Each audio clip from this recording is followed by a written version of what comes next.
सभी के लिए नमस्कार। आज हम देख रहे हैं स्थानांतरण आदेश को लेकर डीपीआई का बड़ा फैसला। जो ऑर्डर आ रहे हैं स्थानांतरण के, उसमें ऑनलाइन या ऑफलाइन मान्य होगा, किस प्रकार से कार्रवाई हो रही है, उसके बारे में हम जानकारी देखते हैं। दैनिक भास्कर में बड़ा खुलासा, एजुकेशन पोर्टल पर ऑनलाइन का नियम है, लेकिन वल्लभ भवन से ऑफलाइन स्थानांतरण ऑर्डर जारी किए जा रहे हैं। वल्लभ भवन व डीपीआई से अलग अलग ट्रांसफर आदेश, शिक्षक किसकी माने? वल्लभ भवन से अलग ट्रांसफर आदेश आ रहा है, डीपीआई से अलग, और शिक्षक किसकी माने? ऐसी लापरवाही, एक पद पर दो प्रिंसिपल की पोस्टिंग कर दी। एक ही पद पर क्या किया? दो प्रिंसिपल की पोस्टिंग कर दी। यह डीपीआई का आदेश है, यह वल्लभ भवन का आदेश है। संपूर्ण जानकारी देखते हैं। ऐसी ही जानकारी प्राप्त करने के लिए आप हमारे चैनल को सब्सक्राइब कर लीजिए। शिक्षा विभाग के एजुकेशन पोर्टल 3.0 की गड़बड़ी के पूरे देश में 2.5 लाख शिक्षकों की परेशानी बढ़ा दी है। अफसर बिना सही जानकारी लिए ट्रांसफर कर रहे हैं। वल्लभ भवन के अफसर ऑफलाइन ट्रांसफर कर रहे हैं, जबकि डीपीआई शिक्षण संचालनालय ऑनलाइन आदेश जारी कर रहा है। इससे गड़बड़ी हो रही है। जहां पहले से प्रिंसिपल पदस्थ हैं, वहीं दोबारा प्रिंसिपल भेज दिया गया है। वहीं जहां एक पद खाली है, वहीं दो दो लोगों की पोस्टिंग कर दी गई है। कई शिक्षकों ने ट्रांसफर के लिए दो स्कूल चुने थे, लेकिन उन्हें तीसरा ही स्कूल आवंटित कर दिया गया, तीसरे स्कूल में भेज दिया गया है। ऐसी लापरवाहियां पूरे प्रदेश भर में सामने आ रही हैं। पिछले शैक्षणिक सत्र में भी समय पर शिक्षकों की नियुक्ति नहीं हो पाई थी।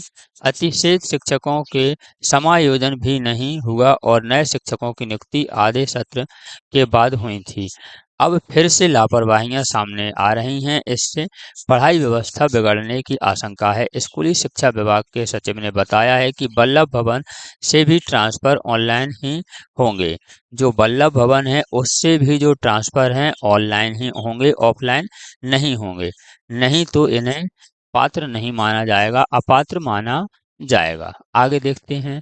जो यह डीपीआई का आदेश है, एक ही स्कूल में प्रिंसिपल का, और वल्लभ भवन का आदेश है, उससे संबंधित जानकारी है कि दो एक ही पोस्ट पर दो व्यक्तियों की पोस्टिंग कर दी प्रिंसिपल की पोस्ट के लिए। आगे देखते हैं। दो स्कूल चुने और तीसरे स्कूल में ही ट्रांसफर कर दिया। जो गड़बड़ी सामने आ रही हैं, एक वैकेंसी और दो व्यक्तियों के ट्रांसफर कर दिए। दो स्कूल जिसने चुने, उन्हें तीसरे ही स्कूल में भेज दिया गया। एक पद पर दो नौकरियां नहीं हो सकती हैं। एक पद पर दो नौकरियां कैसे हो पाएंगी? स्कूली शिक्षा विभाग के सचिव संजय गोयल का कहना है कि एक ही पद पर दो लोगों की तैनाती नहीं की जा सकती है। ट्रांसफर एजुकेशन पोर्टल 3.0 के माध्यम से ऑनलाइन ही हो रहे हैं, इन्होंने क्लियर किया। लेकिन वल्लभ भवन से ऑफलाइन ट्रांसफर की बात से उन्होंने इनकार कर दिया है। ऐसा कुछ नहीं हो रहा है। वल्लभ भवन से ऑफलाइन ऑर्डर निकलने से गड़बड़ी हो गई है। लोक शिक्षण संचालनालय के कमिश्नर शिल्पी गुप्ता ने डीबी स्टार को बताया है कि अभी तक वल्लभ भवन से सभी ट्रांसफर ऑर्डर ऑफलाइन ही निकाले जा रहे थे। वल्लभ भवन से सभी ट्रांसफर ऑर्डर ऑफलाइन ही निकाले जा रहे थे, पर अब उस प्रक्रिया में सुधार करवा लिया गया है। पोर्टल की तकनीकी खराबियों के चलते इसे दूर करवा लिया गया है। अब जितने भी ट्रांसफर होंगे वह ऑनलाइन ही होंगे। ये रहा पूरा अपडेट। ऐसे ही अपडेट प्राप्त करने के लिए आप हमारे चैनल को सब्सक्राइब कर लीजिए, जिससे सबसे पहले आप तक जानकारी पहुंच सके। मिलते हैं एक और नए अपडेट के साथ।